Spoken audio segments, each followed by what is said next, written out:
you need government permission. Just imagine waking up tomorrow and realizing you need government permission just to buy groceries, fill your gas tank, or even access your own money. Sounds like science fiction, right? But it's the very real path that digital ID systems are pushing us toward. Once introduced, they don't just make life easier, they make life controlled. And history shows us something important.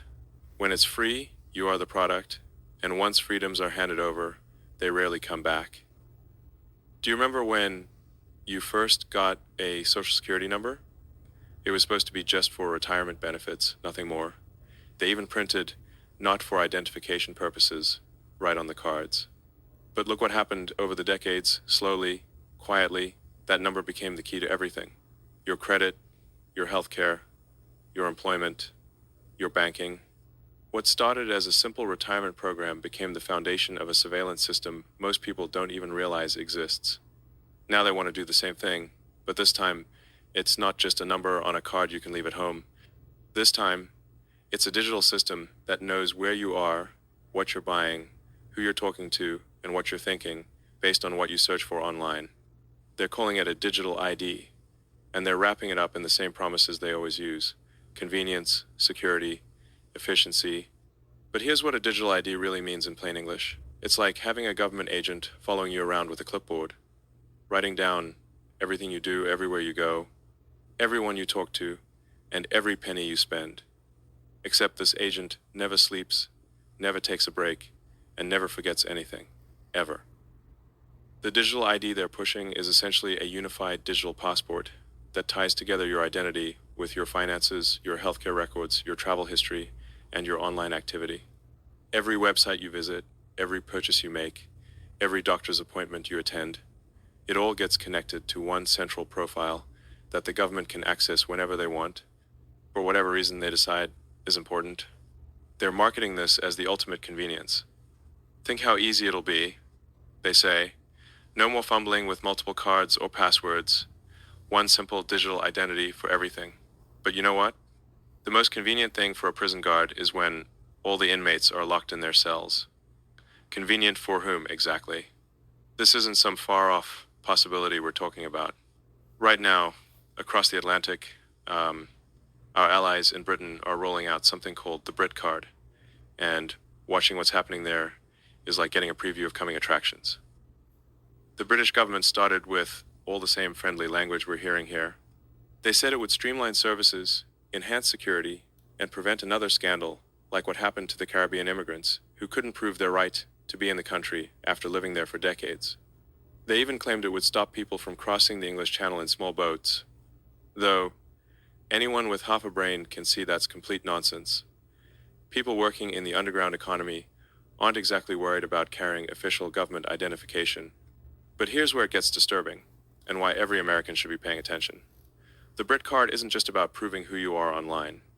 It's about building a centralized, state-controlled digital identity system that connects your finances, your medical history, your travel movements, your social media activity, and even your real-world social interactions.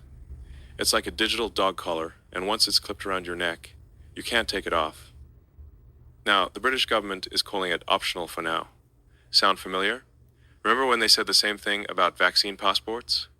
Oh, it's just temporary, they said. Just for public health, they promised. Nobody's forcing you to get one, they insisted. But within weeks, you couldn't get into a restaurant or fly on an airplane without showing your papers. I'm pretty sure the Brit Card will be following exactly the same playbook. Once these systems are in place, they become incredibly easy to expand, quietly, incrementally, until suddenly you need your digital ID to apply for a job, then to rent an apartment, then to take public transportation, then to open anything you want to do in modern society. Here's the thing that should make every American's blood run cold. This same pattern is already starting here in the United States. We might not have a Brit Card, but we're building the infrastructure for the same system, piece by piece, regulation by regulation, convenience by convenience. Think about how much has already changed just in the past few years. Your driver's license is becoming a real ID whether you like it or not. Your banking is moving digital whether you want it to or not. More and more services require you to verify your identity online, using systems that track and store everything you do. Each step seems reasonable by itself, but when you connect the dots, the picture that emerges should terrify anyone who values freedom. The question isn't whether the government can legally create a mandatory digital ID system. They can't just wave a magic wand and make it happen overnight. Any mandatory system would require new legislation, just like when they tried this before with the Identity Cards Act back in the 2000s in Britain, which, by the way, got repealed because people fought back against it. But here's what's different now. They don't need to make it legally mandatory if they can make it practically impossible to live without. And that's exactly what's happening. Look around you. How much of your life already depends on digital systems? Your banking, your healthcare, your shopping, your communication with family and friends. Each of these systems is already collecting data about you, already tracking your behavior, already building a profile of who you are and what you do. A unified digital ID doesn't create surveillance, it just makes the surveillance more efficient. And once that infrastructure is in place, flipping the switch from optional to required becomes as simple as changing a few lines of code. No dramatic legislation needed. No big announcements. Just quiet changes to terms of service and compliance requirements that make it impossible to function in modern society without your digital papers. This is what I call the incremental trap, and it's how every surveillance state in history has been built, not through dramatic coups or sudden oppression, but through 1,000 small compromises that each seem reasonable by themselves. First, they make it convenient. Look how easy this is. No more waiting in lines or filling out paperwork. Then they make it preferred. You can still do things the old way, but the new way is so much faster. Then they make it standard. Most people are using the digital system now, so we're phasing out the old options. And finally, they make it mandatory. For security reasons, we now require digital verification for all transactions. Each step builds on the last, and each step normalizes a little more control, a little more surveillance, a little more dependency on systems you don't control and can't opt out of. By the time people realize what's happened, resistance is painted as extremism, and going back to the old way becomes practically impossible. We've seen this exact pattern with so many things that are now part of daily life. Remember when you could fly without showing identification? Remember when you could open a bank account with just a handshake and your word? Remember when you could use cash for everything and nobody thought it was suspicious? Each of those freedoms was traded away for promises of security and convenience, and each time we were told it would never be expanded beyond its original purpose. But that's not how power works. Power expands. It always expands. Give someone a tool for control, and they will find new ways to use it, no matter what they promised when you first handed it over. And that brings us to the most dangerous part of the digital ID system. It's not just about identification. It's about tying your identity to your money, and when the government controls both your identity and your money, they control you completely. This is where central bank digital currencies come into play, programmable money that can be turned on and off like a light switch. Imagine your bank account, but instead of being controlled by a private bank that at least has to compete for your business, it's controlled by the same government that decides what's acceptable speech, what's acceptable behavior, and what's acceptable thinking.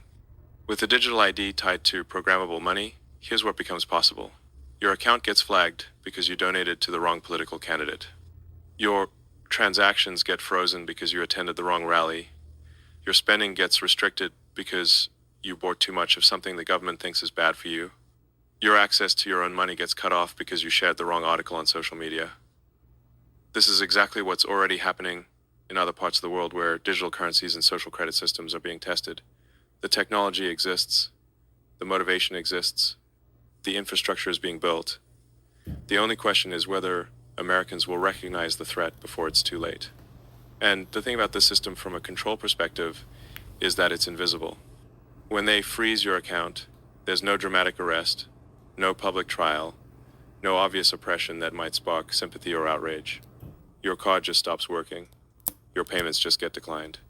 Your access just gets suspended for security reasons while they investigate your account activity.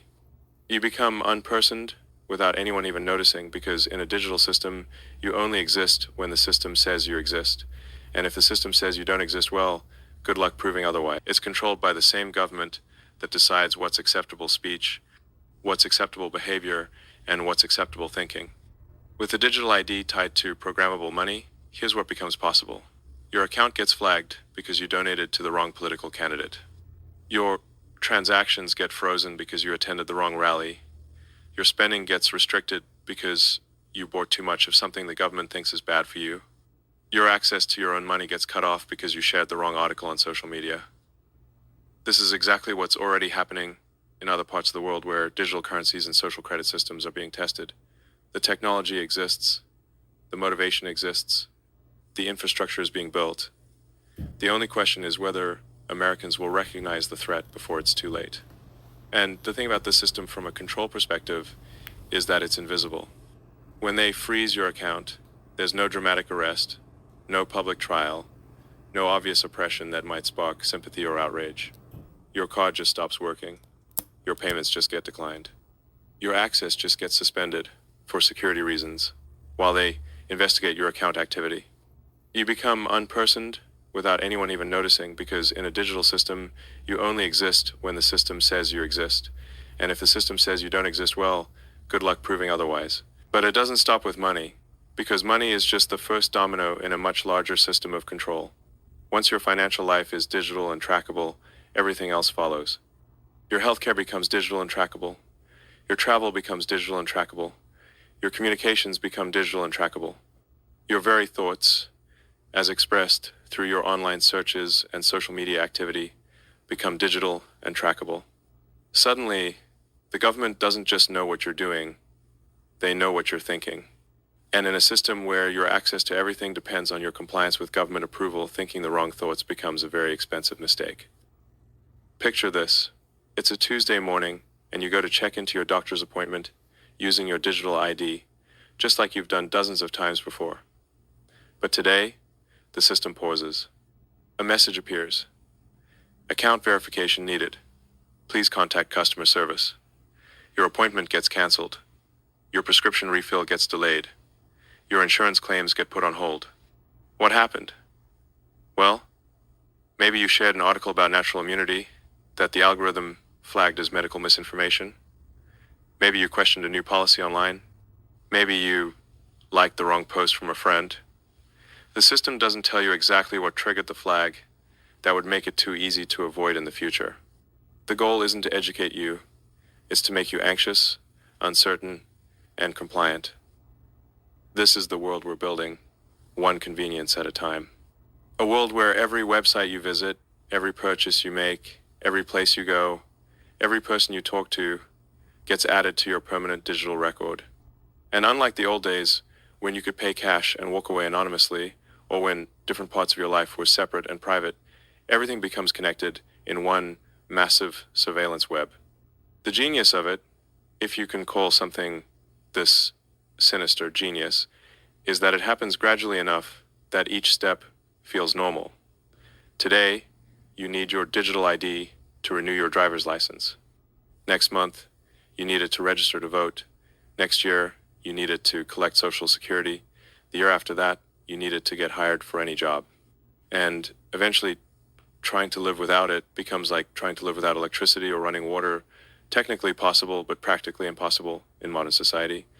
Now, you might be thinking, but I've got nothing to hide. If you're not doing anything wrong, why should you be worried? And I understand that sentiment, it's natural, it's human, and it's exactly what they're counting on. But here's the thing. Doing nothing wrong isn't a fixed standard. What's acceptable today might be illegal tomorrow. What's encouraged today might be criminalized next year. The same people who decide what counts as wrong are the ones who would control your digital ID, your access to money, and your ability to participate in society. Think about how much the definition of acceptable has changed just in your lifetime. Things your grandparents said freely are now considered hate speech. Political opinions that were mainstream when you were young are now called extremism. Medical questions that doctors used to encourage are now labeled as dangerous misinformation. The speed of this change is accelerating, not slowing down. And in a system where your ability to live depends on staying within the boundaries of acceptability, those boundaries become a moving target that you can never quite pin down. The result is self-censorship, self-policing, and self-silencing, which is exactly the goal. You see, the most effective censorship isn't the kind where they drag you away in the middle of the night. It's the kind where you do it to yourself because you're afraid of losing access to everything you need to survive. When your money, your healthcare, your housing, and your employment all depend on your digital ID staying in good standing, you become very, very careful about what you say, what you think, and who you associate with. Your right to privacy isn't conditional on your obedience to the government. Your freedom to speak your mind isn't something you have to earn through compliance. Your ability to control your own money isn't a privilege granted by bureaucrats. These are fundamental rights that belong to you simply because you're human. But in a digital ID system tied to programmable money, all of these rights become permissions that can be revoked at any time for any reason by people you've never met and can't hold accountable. And that's the key word, accountability. Who's making these decisions about your digital identity? Who decides what behavior is acceptable? Who determines what speech is allowed? Who controls the algorithms that flag your account? Who reviews the appeals when the system makes a mistake? The uncomfortable truth is that most of these decisions are being made by unelected officials in government agencies and programmers at tech companies, working together in ways that the public doesn't see and can't influence. There's no referendum on digital surveillance. There's no real public debate about whether we want to live in a society where every transaction is monitored and every movement is tracked. Instead, it's being rolled out piece by piece, behind closed doors, dressed up as technological progress and administrative efficiency. By the time most people realize what's happening, the infrastructure is already in place, the dependencies are already created, and opting out is no longer a realistic option. But here's the thing about American democracy that gives me hope. We still have ways to fight back, if we're willing to use them. The system isn't implemented yet. The infrastructure isn't complete. The legal framework isn't locked in stone. We still have time to change course. Right now, there are already efforts underway to oppose these systems before they become law. Petitions are circulating that have gathered hundreds of thousands of signatures. Some reports suggest the numbers are reaching into the millions, demanding that digital ID systems not be implemented without full public debate and consent. These petitions are forcing the issue into parliamentary and congressional discussions where it can't be quietly implemented behind closed doors. And your everyday choices matter more than you might think. One of the most powerful forms of resistance is also one of the simplest: use cash whenever possible. Cash is private, anonymous, and completely outside the digital surveillance system. Every time you pay with cash instead of a card, you're voting for privacy. You're voting for independence. You're voting for a world where not every transaction is recorded and monitored. I know using cash isn't always convenient, especially when so many businesses are pushing toward digital payments. But that's exactly why it's important.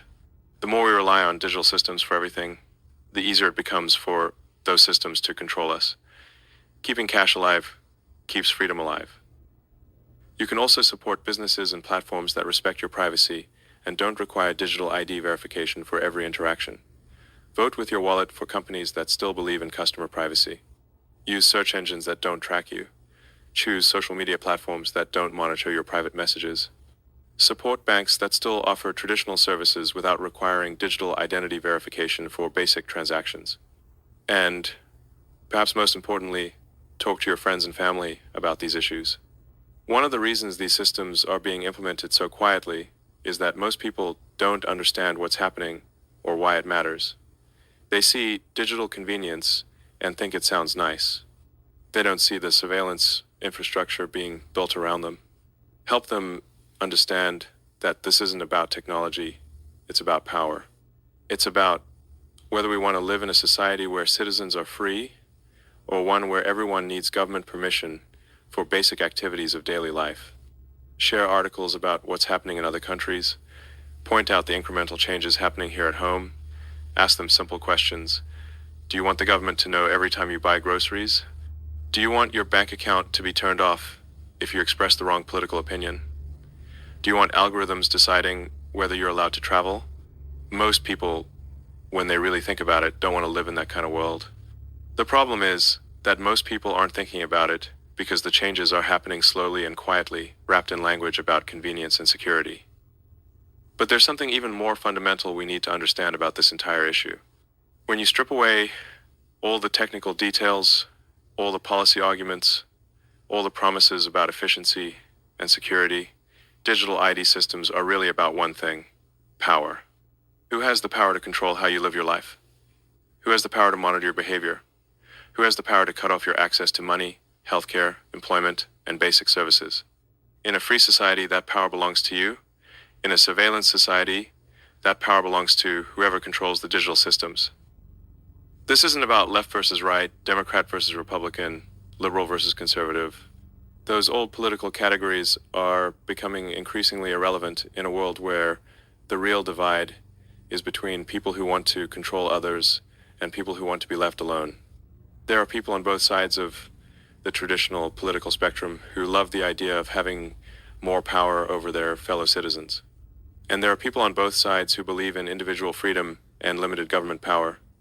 The digital ID issue cuts across party lines because it's fundamentally about human freedom, not partisan politics. The question we're facing as a society is simple. Do we want to live in a world where every citizen has the freedom to make their own choices, even when those choices aren't perfect? Or do we want to live in a world where algorithms and bureaucrats make those choices for us in the name of efficiency and security? Do we want to live in a world where you can disagree with your government without losing access to your money? Or do we want a world where financial survival depends on political compliance? These aren't small questions. These are the questions that will determine what kind of country we leave to our children and grandchildren. And the window for answering them is closing fast. The people pushing these systems are counting on our apathy, our distraction, our willingness to trade freedom for convenience one small step at a time. They're betting that by the time we realize what we've lost, we'll be too dependent on their systems to resist. But they're forgetting something important about Americans. When we finally wake up to a threat to our freedom, we don't just resist, we fight back with everything we've got. And right now, we still have the tools to win this fight without it becoming an actual fight. We have the political system, we have the Constitution, we have economic choices, we have the power of public opinion, we have the ability to organize, to speak out, and to demand better from our leaders. The question is whether we'll use these tools while we still have them, or whether we'll wait until it's too late and wonder why we didn't act when action was still possible. Digital ID isn't just another app or another government program. It's the foundation of a system where freedom becomes conditional, where privacy becomes a luxury, and where your ability to live depends on your willingness to comply with ever-changing rules made by people you can't hold accountable. The United States still has a chance to say no to this system before it's too late. But only if people stay awake, stay vocal, and refuse to sleepwalk into a surveillance state that makes George Orwell's worst nightmares look like a pleasant dream. So, let's keep this conversation alive. If you found this breakdown valuable, hit the like button, subscribe for more deep dives, and leave a comment below with your thoughts. Do you think America will follow the same path as Great Britain? Or will we draw the line before it's too late? Because ultimately, the answer to that question isn't up to politicians or tech companies, it's up to you.